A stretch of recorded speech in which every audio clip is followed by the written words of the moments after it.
Hello, friends. Hello, Denise Rikiki friend. Hello. Hi, sweetie. Look, I'm Holly Elissa Bruno, and this is Deneice Rikiki, and we're going to be talking with you today about what we talk about every Monday afternoon. If you're on the East Coast of the US, if you're in England, it's probably 8 o'clock at night. If you're in India, honey, it could be early in the morning, but wherever you are, we welcome you because we are two trauma survivors walking each other home. And why are we doing that?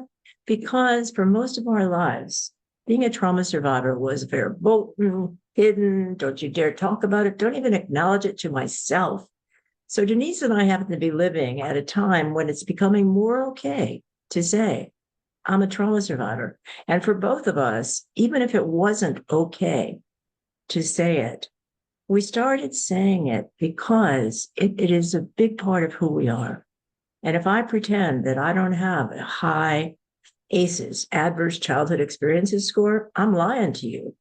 If I pretend that I don't have a series of triggers that can sometimes just knock me off my feed, then I'm lying to myself and to you. So to heal as a trauma survivor, what I've discovered is to be open, not open to the point of harmful, but open, truthful, soulful, and spontaneous about talking about what it is that it means to be a person who was raised in an unsafe environment, where in my case, there was abuse, physical abuse, mental abuse, spiritual abuse, there was shaming, there was mental illness, and there was narcissism, and there was, I will say it, not to alarm people, but just to say that 1 out of every 3 women in the United States has been sexually molested. I am one of those. I am a survivor of incest, and Denise is raising her hand too. And honey, that really affects the rest of our lives, unless and until we say, let's talk about this. So the one ground rule we have, my friends, is that you take care of yourself and we'll take care of ourselves. We've both got our waters here because trauma survivors often get dry throat, and that's a fear response. And Denise, in a minute, will tell you about something we've discovered together, which is very helpful. And that is a place you can Google, and on your iPhones or whatever, your laptops, you can go there and you'll find help for trauma survivors. It's not a hotline. Anyway, the thing we want to invite you to do is if you're comfortable with us and you want to click chat, share with us. We'll comment and we'll listen to what you're saying. Some people are comfortable and we're comfortable with them joining us by video. That's cool too. Let's just take it a step at a time. We're here and we've got a topic we're going to talk about today, which is, and Denise is going to help us. I'm going to help go through the steps she's taking, but she's going to help us look at letting go of the behaviors about ourselves that get in our way and that keep us stuck. And she's working on that. And I love learning from her. So, okay, I'm Holly Elissa Bruno, and you can read my book, which is called Happiness is Running Through the Streets to Find You, Translating Trauma's Harsh Legacy into Healing. It's from Exchange Press. It's also, hopefully, it's still on Amazon. And it is a true story illuminated by lots of research, information, helpful tips on being a trauma survivor. So we meet every week. We've been doing this for 4 going on 5 years. When the book Two, first came out, yeah, the book first came out March and 2020. COVID. And right after that, slam bam, no thank you, ma'am, the COVID came. So we became a support group for people that couldn't talk with other people.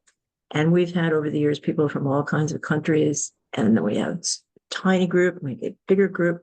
So right now, hello, welcome to Trauma Survivors Walking Each Other Home.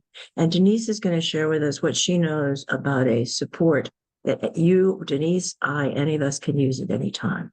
Can you tell us, Denise? Yeah.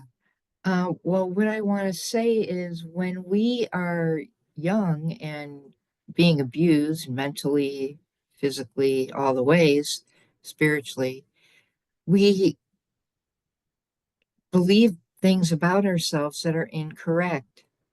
We believe what they're telling us, that Like what, like Denise?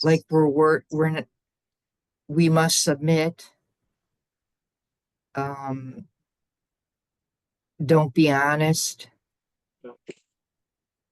especially about feelings.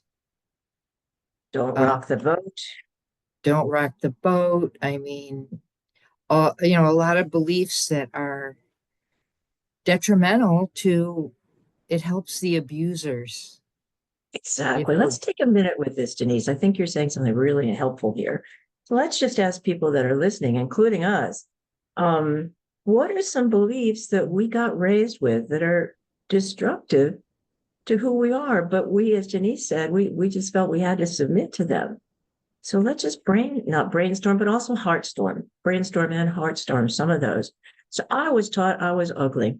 I was ugly duckling, really ugly. No one would be interested in me whatsoever, not to appreciate my body at all. How about you, not Denise? smart. Oh, I, shit. Excuse me, I French. was taught it's not expected, I'm not expected to get good grades. And I got a similar thing, but different. Well, I was expected to get good grades, but to not think I was smart. So the command was there. You got to perform really well because the job of a trauma surviving child is what? It's to bring glory and honor, to make the family look good, to always make the family look like, oh my God, wouldn't we like to be like them? Those Rokikis, man, they are. Look at them. Those girls are so well behaved. And that was a standard back in the day. Well, I wasn't well behaved, but I did I did have to perform, which was dance. And then we'd have a recital every year. And that was a point of pride for my mom that she got us lessons, dance lessons, piano lessons. Wow. So what kind of dance did you do? Oh, I love tap dancing the best. But I also did toe tap, toe, ballet, jazz. I paid for my lessons by student teaching on Saturdays Wow. with the little children. When I got older, then I could student teach So how long were you studying dance then? That sounds like decades. until I was like a sophomore in high school, from about maybe 8 7 8 years old. And yeah, and my mom stopped. I only could pay part of my fees for the with student teaching, so my mom said she was not going to pay for any more lessons unless I joined the high school dance group, That might have which been hard. right. I went to one practice or whatever, pre-practice, and then I didn't want to go. Mm. What told you that was not for you? I didn't want to perform in front of, my once a year. I didn't, plus it was, I was being molested at that time. Mm. So I did not want to be like a sex symbol. I did not want to be that. It just Mm. didn't sit right with me. And so I said, okay. And I ended up quitting taking lessons. But I still have my tap dance shoes. And I have tap danced along the way at other, like joint parks and rec or stuff. Mm. I love tap dancing. So how wonderful that you had that. And yet, Yeah, here's a message. Isn't it true that, I don't usually say, isn't it true that, but for me, it's true that something that was a blessing or a really good thing also became a bane. It became a really bad thing. So right. I was a very friendly kid. Because I couldn't talk with anybody in my family, and I was just a kid that loved connecting with people. I enjoyed that. So I would talk with people. I'd go around the neighborhood. And my mother was in a bad spell with her mental illness. I'd go up on the hills and pick blue blackberries and take them to a neighbor like Ruth Dersham across the street and say, "Could we cook blackberry pie together?" And she would do that with me because my mother couldn't handle stuff like that. But And that was a strength, was it not? Was not, because not bothering my parents was a really big deal. Don't waste their time. Don't bother them. Their time is all valuable to them. So being friendly and able to connect with people easily, that was a strength. But I was ridiculed for being too, like, they called me things like nosy and who do you think full of myself? Busybody. Busybody, full of myself. What's wrong with you? Why can't you're supposed to be quiet? Girls are supposed to be quiet. What was I doing being friendly? Yeah, like zip your lip and those 3 ground rules. Don't feel, don't trust, and don't talk. Don't talk was a biggie for girls. Right. Biggie. And I knew when I was inside those 4 walls, if I didn't talk and didn't if I left people alone, they would approve of me. But when I was outside, they didn't like the way they didn't like me. Let's just put it that way. So Right. if the message to us as trauma survivors, and Deneice, you wisely started us out of this. She said, look, let's look at the things that we don't like about ourselves and where do those things come from and why do we have them? And you know what? Our strengths often were the things that were ridiculed. Right. Like being a friendly kid. No, don't you dare tell anybody what's going on here. And the fear is if I had friends, somebody else might find out what was going on. Well, they didn't because I knew to keep the secret. But being too friendly, here's another thing, and trauma survivors listening, I rarely, if ever, invited anybody for an overnight at my house. What about you, Deneice? Did you do that? I actually got a sick feeling in my stomach when you said that because I did one time have a friend that, I think Jack was inappropriate with when we were having an overnight. And Jack And was your stepfather, right? right. How did you ever deal with that? I just remember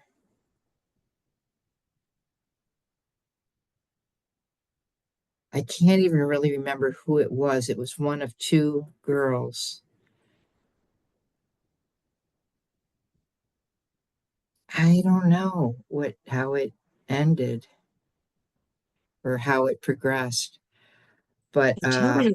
Yeah, at go the ahead. afterwards, I reflected and I was like, wait a minute. I probably, checked out because I don't remember how it progressed or who exactly it was. But afterwards, I had a feeling that something bad happened. That's Yep. really the best way I can recall it. And notice what what you said first. You said I had a sick feeling in my stomach. Right, What I learned is that sick feeling in my stomach means that I'm feeling the shame of somebody who was shameless. right.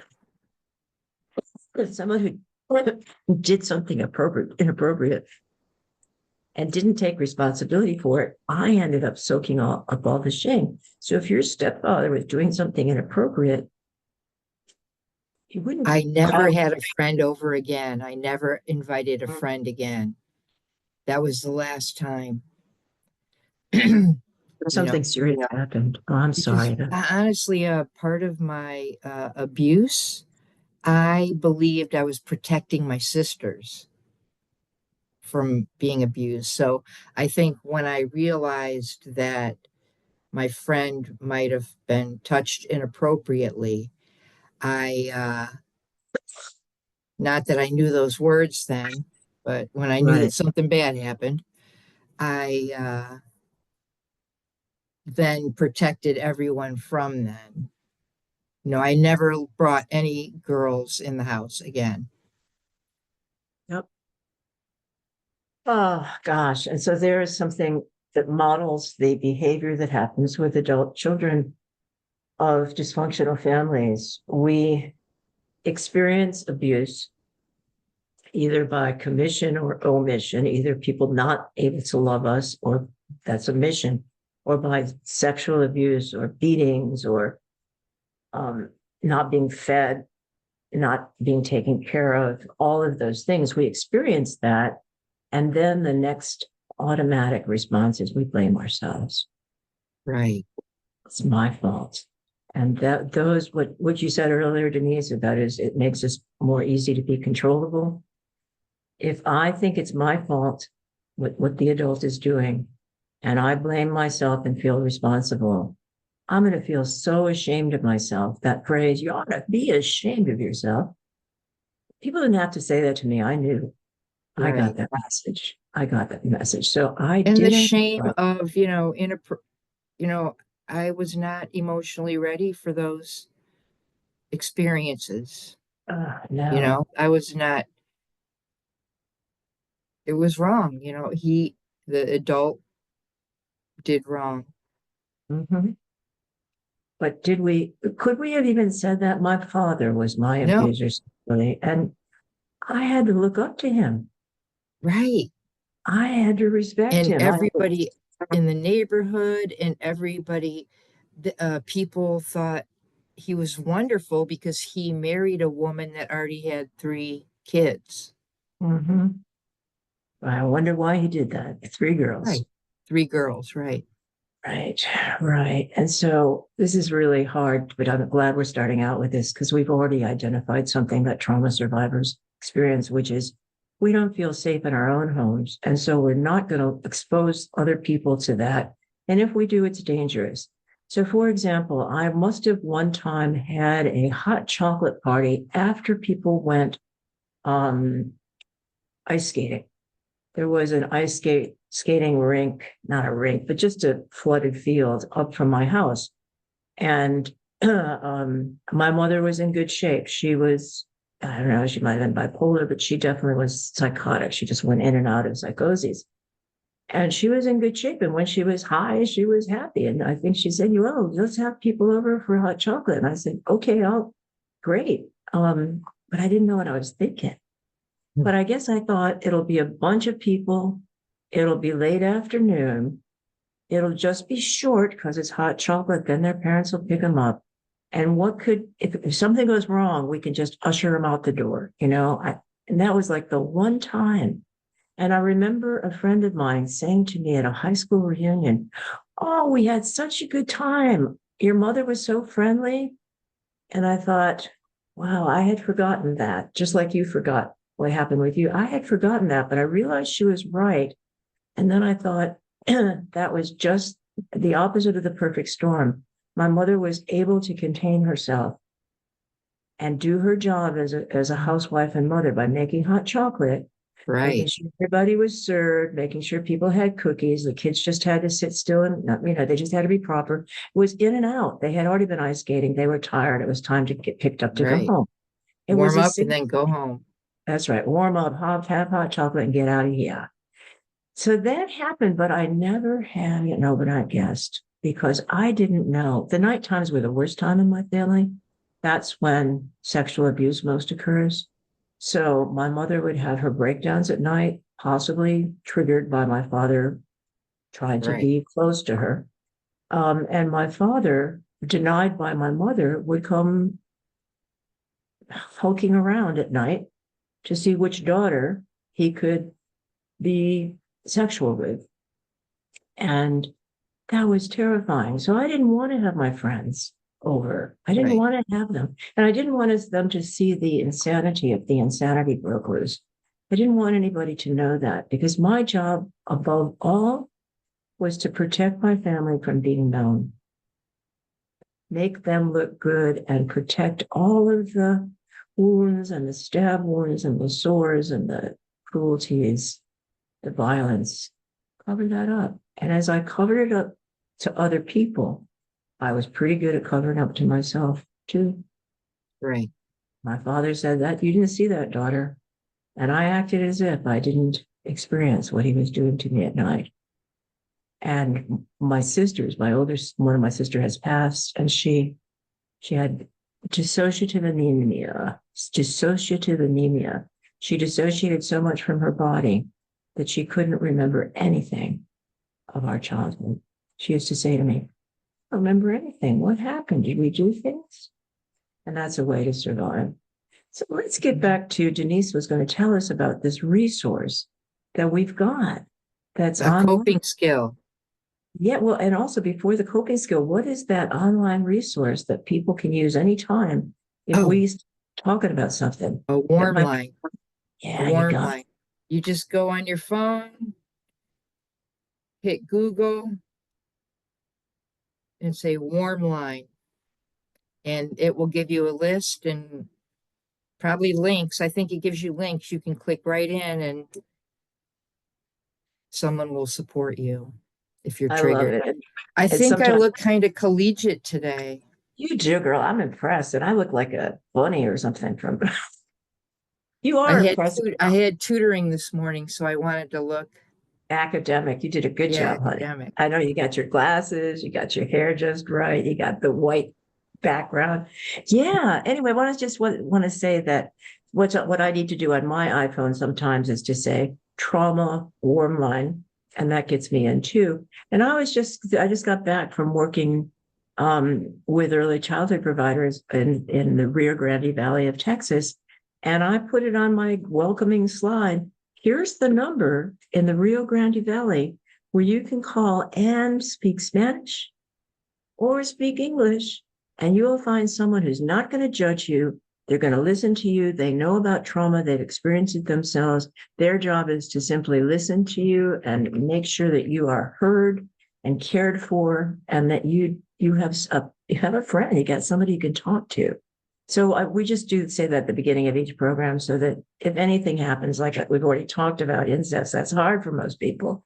If anything got triggered in you, drink of water or whatever else you need. And then you can just take a break, go walking outside, just 10 minutes outside restores your humanity and your soul.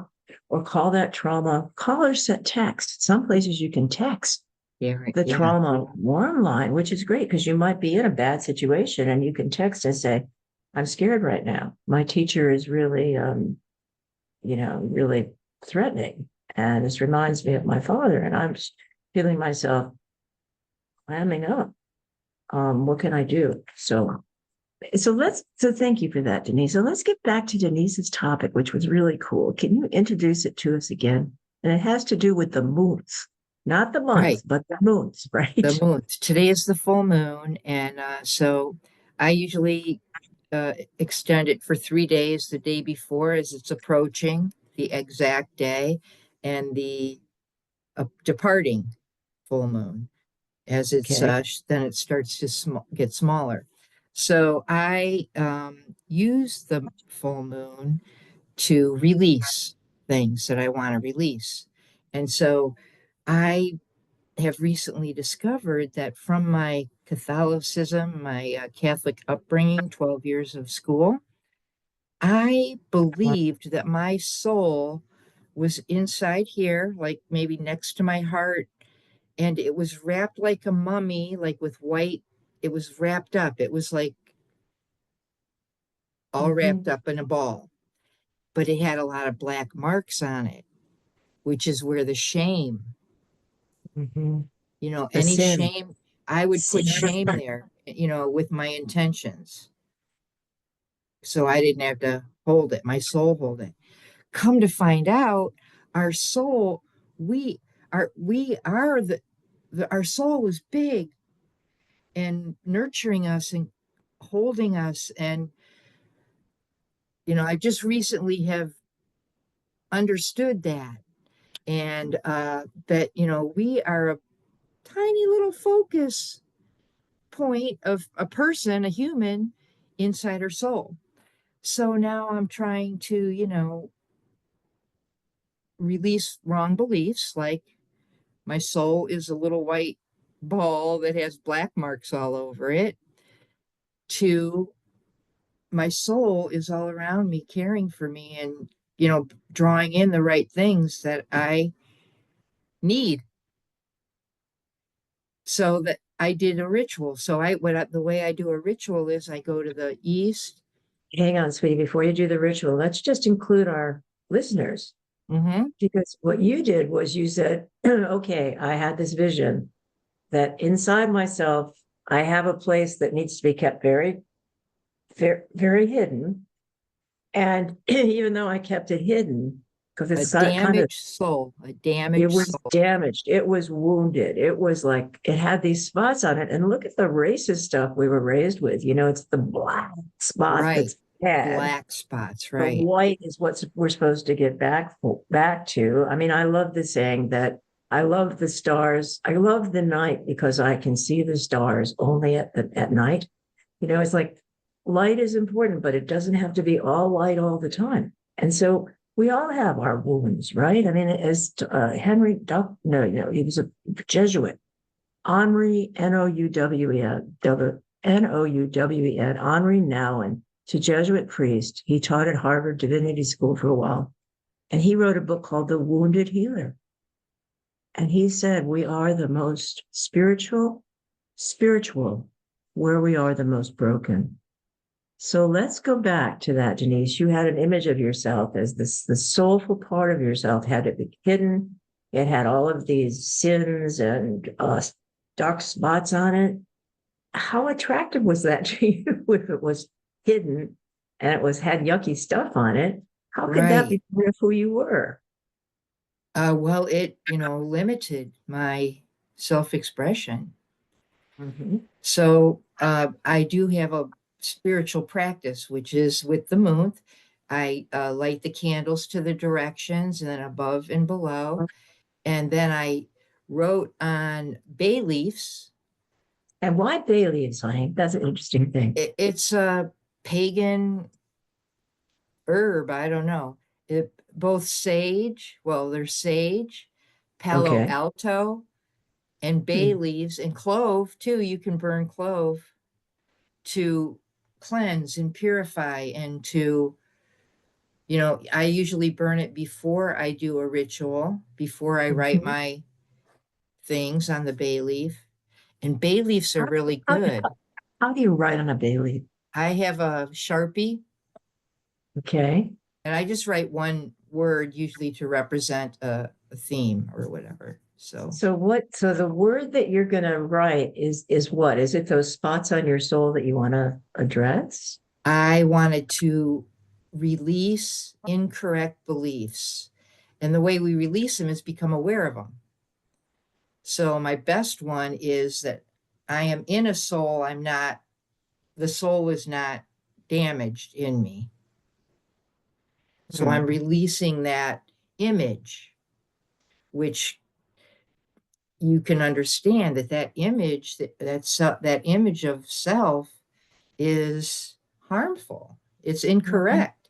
It's so so I'm It's doing a very ritual limiting. burning it. And when you burn bay leaves, they sizzle. Didn't know It's that. really cool. My mother used to take bay leaves, and when she was making a pork roast in what she called the Dutch oven, which was this metal thing that she put pork in. I don't know how she did it, but she left the pork simmering all the time we were at church and Sunday morning. I don't know how she dared do that, but she did. And then she put bay leaves on top of it, onions around it, and then peeled potatoes around it. And it was the best. It was just so tender. But those Hmm. bay leaves we weren't supposed to eat. There No. was so how they could impart their flavor, but you couldn't eat them. So I'm wondering if there's Yes. something sacred about a bay leaf because it's a mixed thing. Like in India, people all have male and female Right. characteristics and evil and good characteristics. And here's bay Right. leaf you're using for healing, but you Right. can't eat it. So they sizzle. What else about it do you like? They smoke. I have a little tiny what do you call it? Cauldron, uh Okay. cast iron, and then I sit it on another cast iron thing. So I just have I buy these charcoals that you can Okay. light up. They're safe indoors, although I do open the window. And you put the Okay. charcoal on the bottom, and then I just light the bay leaf and then put it on the charcoal so it continues to burn. And it's, Okay. fire, well, it destroys if we as we've seen in California. It's a Hmm. very powerful destructive force. So I use the fire to Mm. let go of that incorrect image. And, Okay. hopefully the beliefs that surround it.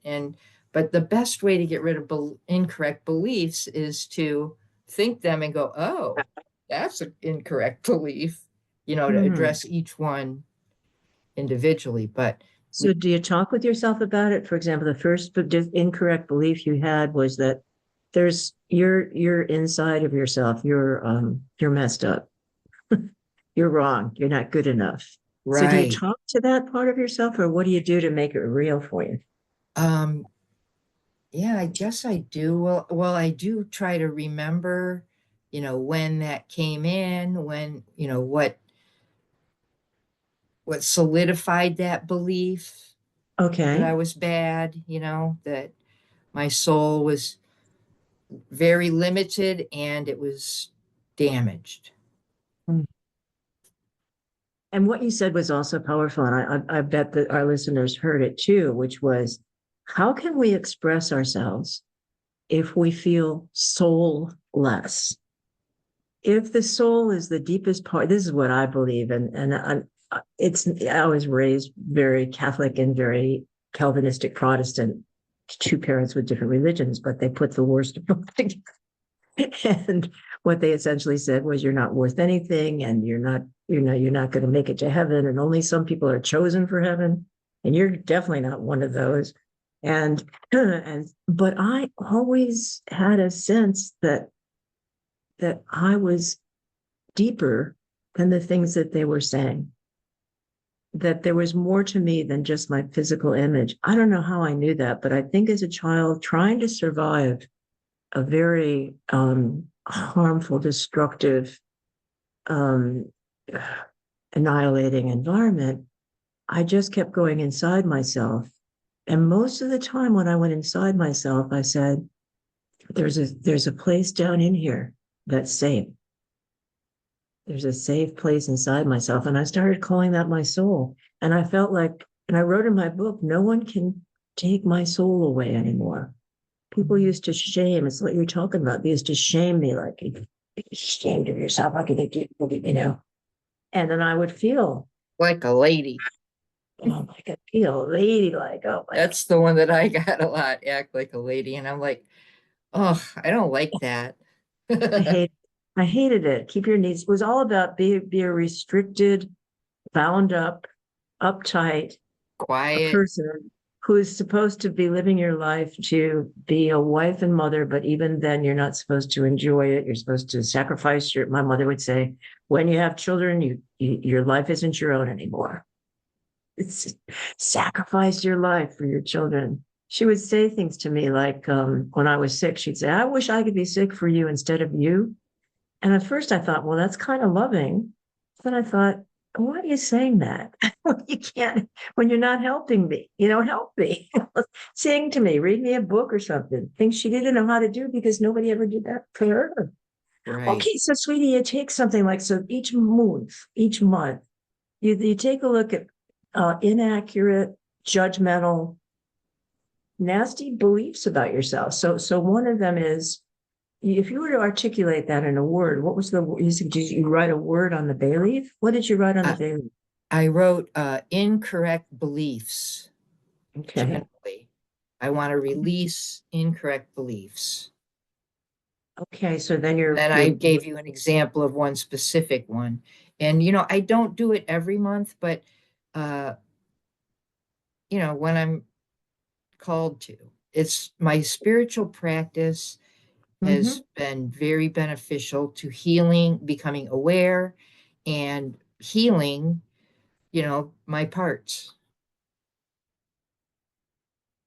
So good. Yeah. If you guys are familiar with the book about um what's it called? It's about parts. Who's the guy? Internal It's Internal family Family Systems. systems. Family Systems by Richard Schwartz. And what do you mean when you say your parts? Because he talks about that a lot. Right. Well, when you're working with a therapist who's trained in this, what they encourage you to do, which I was unable to do it with the therapist, but I Okay. have practiced solo kind of, later Right. as a spiritual practice part of it. But what you try to do is, find a piece that's feeling anxiety inside you.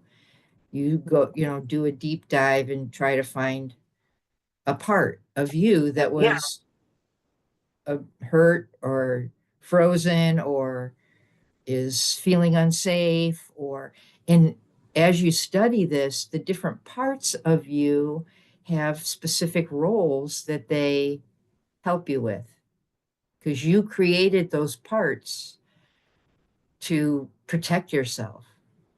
So let's give that an example. Do you have an example? I had one part that I could visualize, who was a cop, and Hmm. sunglasses, cop hat, Okay. strong, and my part, well, and I, as my child part, was behind that.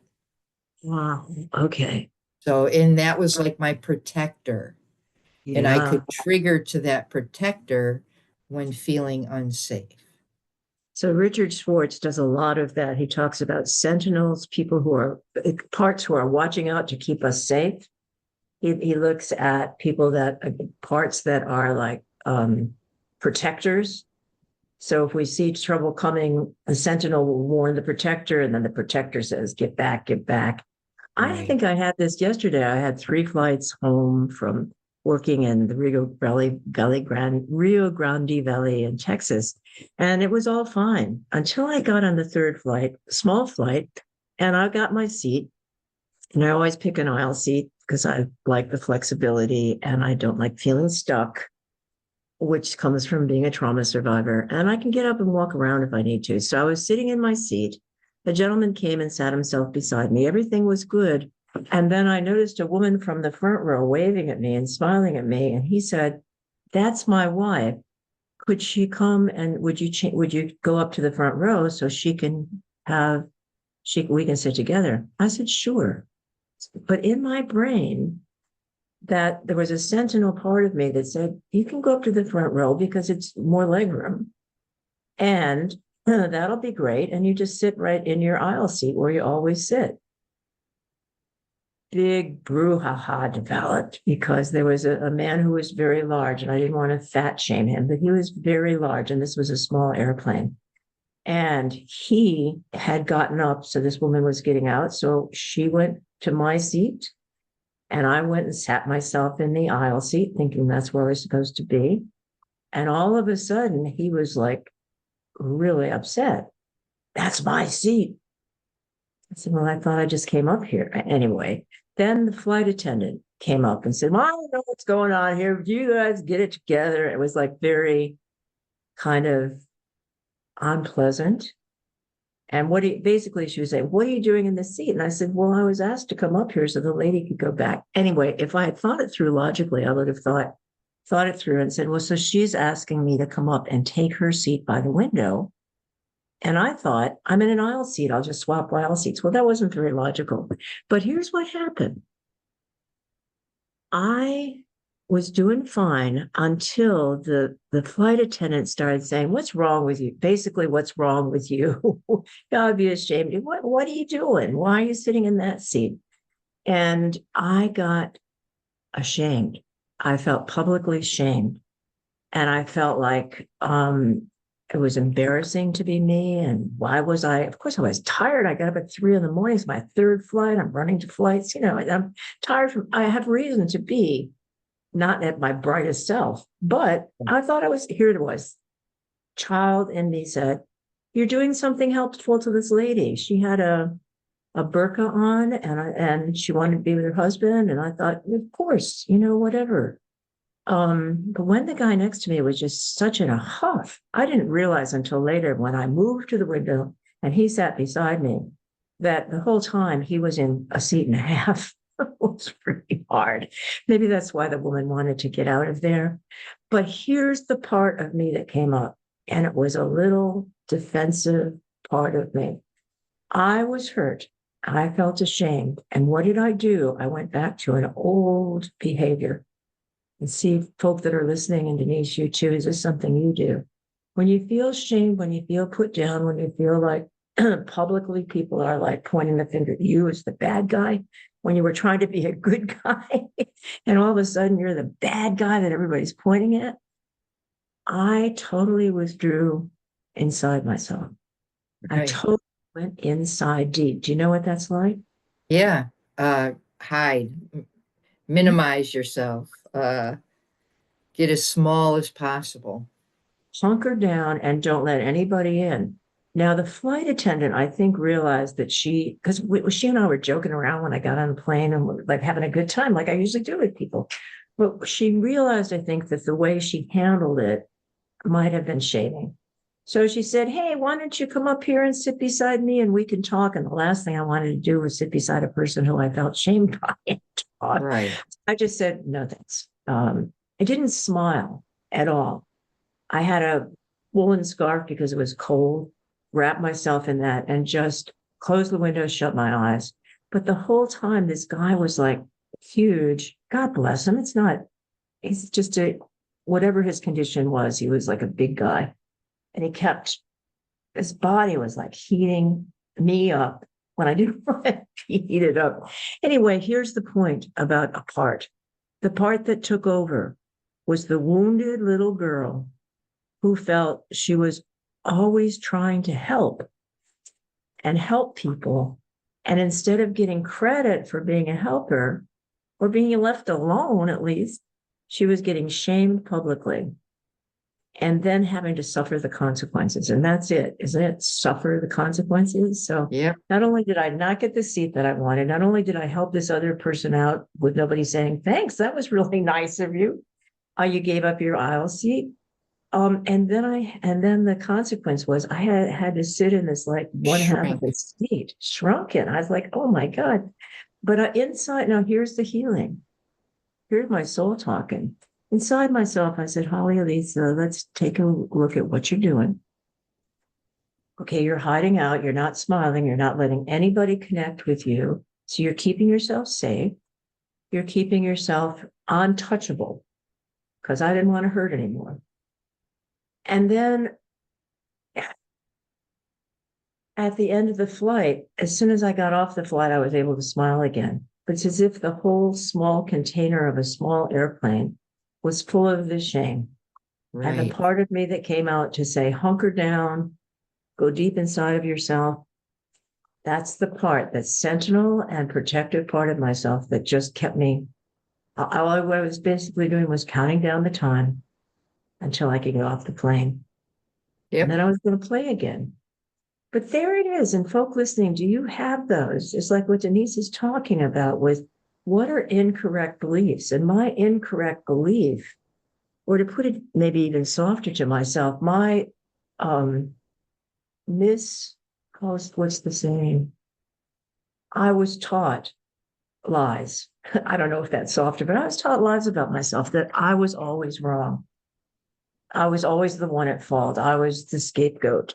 And that's not a pretty thing to do because, whatever you do is always going to be trouble.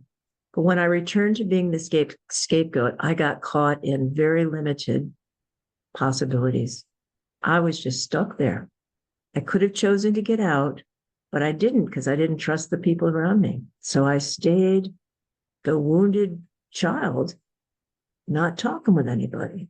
So that's probably a false belief I had about myself, that the only choice I had when hurt was to go inside of myself. I have since learned that when I'm hurt, I can take a look at behaviors I can do in the moment to break out. I could have said to the flight attendant, "Hey, thanks for inviting me to sit there, but I think I'll just take a nap." At least that would have been connecting with her, not just saying no. I could have said to Right. the guy next to me, "Wow, you're really warm. I think what I'm going to do is like turn the AC on just because, I could have basically said to him, "I got it. This is a really small plane and there's not room for both of us. And let's do the best we can. Here's what I'll do. I'll lean toward the window and what do you think you can do?" The poor man was like, every time his thigh would touch mine, which was all the time because he was in my seat, basically. Time He and a tried, half, right? oh yeah, tried to pull it back and he couldn't. I could have made the situation less painful for him. I think I was punishing him Right. for not letting me have my seat. So those are all the little things we do, and they're all limiting beliefs, but I have choices in those moments. And yesterday I didn't take the choices. I went on to be the little hurt kid. But what I hear you saying, let's get back to you, because what I hear you saying is you wrote on these bay leaves, you're getting rid of incorrect beliefs. So was there something else that you were looking at that you wanted to let go of? And doing this at the beginning when the moon is full, and how would doing this at this particular time relate to the upcoming month, which This is the you culmination. know you call the moon? The full moon is the culmination of the month. The new moon is when you set intentions. Like in that Okay. case, I would say, I believe my soul surrounds me, or, you say what you want or what Okay. you, and then at the full moon, you can release. And especially with this power of fire that's going around in our world, I wanted to use it positively, some aspect Mm. wise, so that's how I came up with doing it that way, and releasing it. And then when, next month comes, the new moon, I will, make intentions also So, with that in mind. okay, so you use the month and at the beginning of the month when the moon is full, that's when you write down what you're hoping to let go of. Right. So this time you let go of incorrect beliefs. What other kinds of things have you let go of in the past? Um, I can't really come up with any specific things, but um, like sometimes I'll do a ritual and go in my closet and get a Goodwill bag and fill the Mm. Goodwill bag and let go of all that. Oh There's no. way different, so many varieties of that activity of letting Mhm. go. Maybe I'll repot plants that are ready for a bigger pot, or, let go of the little pot and grab a big pot. Mm. So let go of restrictions and Right, give freedom to the spirit, give freedom to the soul, make room. right. Okay. So let's just for people like me and listeners who might have I haven't done this practice. I think it sounds great. So help us understand. So right now, because it's the full moon, you wrote the things you want to let go of on bay leaves. Then, in a safe place, a little metal cauldron, you burn those and they snap, crackle, popped, which is a Yes. nice effect. And then what do you do when they're burned and they're ashes? Well, I let ashes collect in there, like from incense, from uh, sage, from Palo Mhm. Alto, from the different things that I burn. Huh? Um, and then occasionally I will either take them to my brother's cottage and burn them, and, add them to the big fire, Ah, or okay. put them in a body of water. Like sometimes I'll smash them up real good and take them to Lake Erie and let the wave take it out. Or Ah, sometimes I take it out in the yard and blow it all in the yard. yeah, because you're nurturing something with, Yeah, you know, carbon is good for the soil. yeah. Okay. So you gather it up and you take a next step, which is to really literally let go of what you burn. Now tell us about the month. Okay, so now the moon is full. It's beautiful, but there's like the day before it's full, then the day it's full, and then the day after. So what happens when it, all of a sudden we ain't got no moon no more? What are you doing with your practice?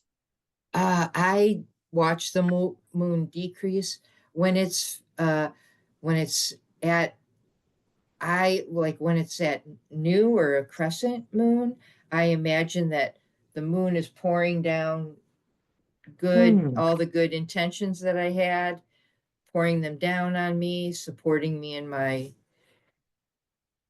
that. So sometimes I think of it as a pouring down when it's small. But I watch it expand, and I know that is, you know, building my wishes. And then when it starts to decrease after full, it starts to decrease. And then I use that image to watch my troubles disappear or my Mm. intent, my releases. So given your intention that you identified, let go of those incorrect limiting thoughts about yourself. And now we know the moon is going to get smaller and smaller. So when you look up at night and you see the moon is like maybe half a moon, how is that image helping you in your practice of It's letting? it's still pouring me down goodness and, Okay. connecting me with my universe.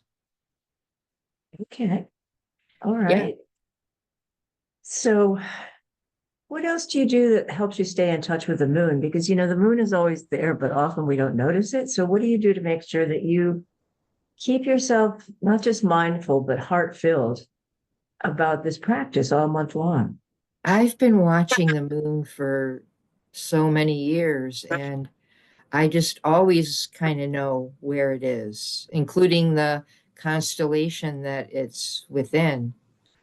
And so then I use the constellation as a theme of things to, this one is nurturing, Cancer nurturing. And so Mhm. I wanted to nurture my blossoming uh, goodness, being improved All right. with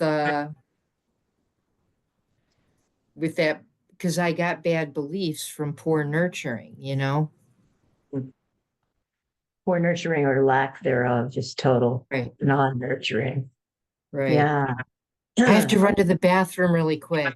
right, sweetie, do that and we'll come back and wrap up because we're down to our last 6 minutes. Yeah, okay. Thanks for taking care of yourself.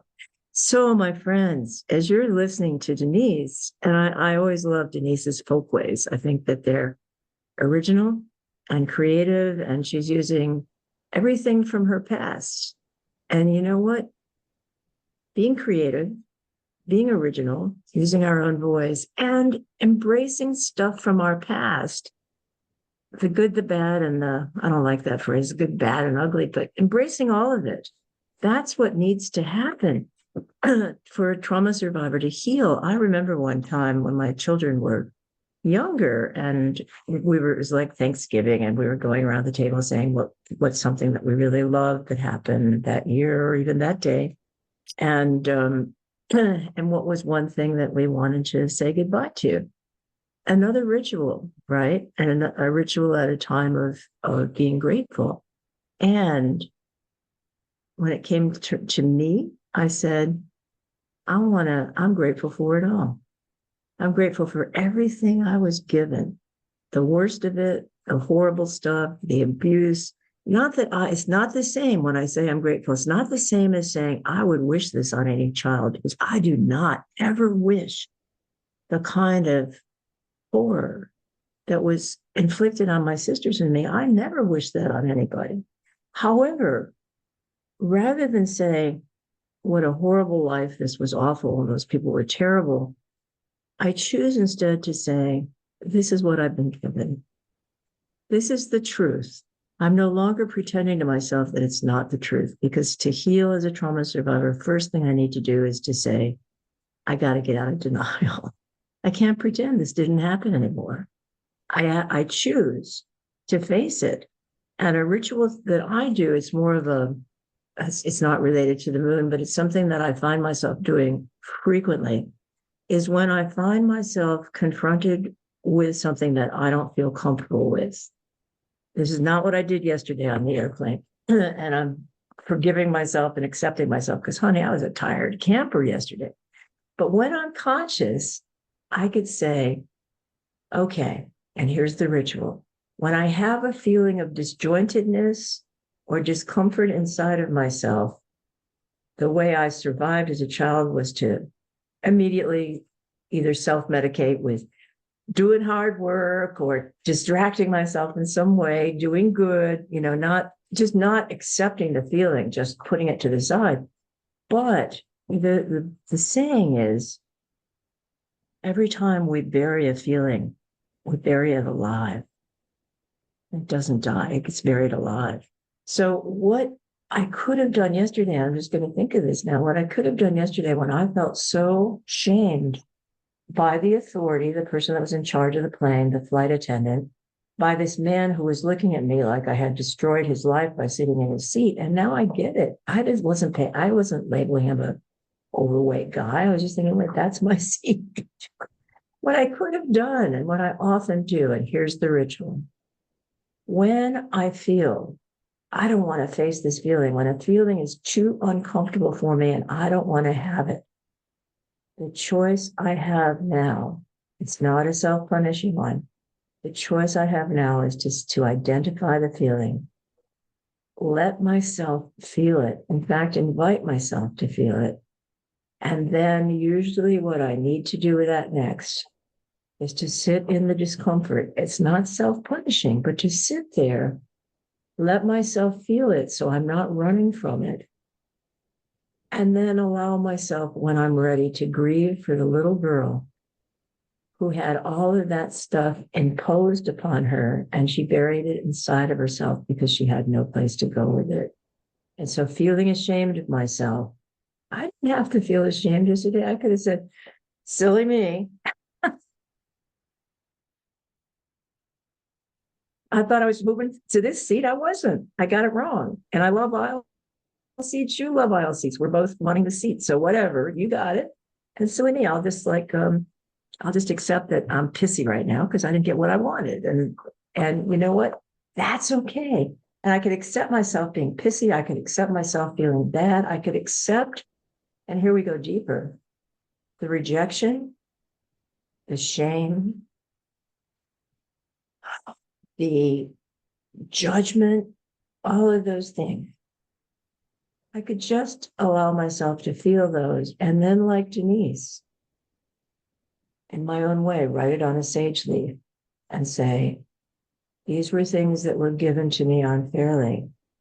They're not me, but they're kept inside of myself. And the image I like, Deneice, is like the dandelion, the white dandelion, which is such a perfect spirit. Every fall, I go out to this field, right, and I pick up pods of milkweed, when they get all, and I stand at the top of the hill where the what are they called? Those, whatever the rising systems are there The are. fuzz.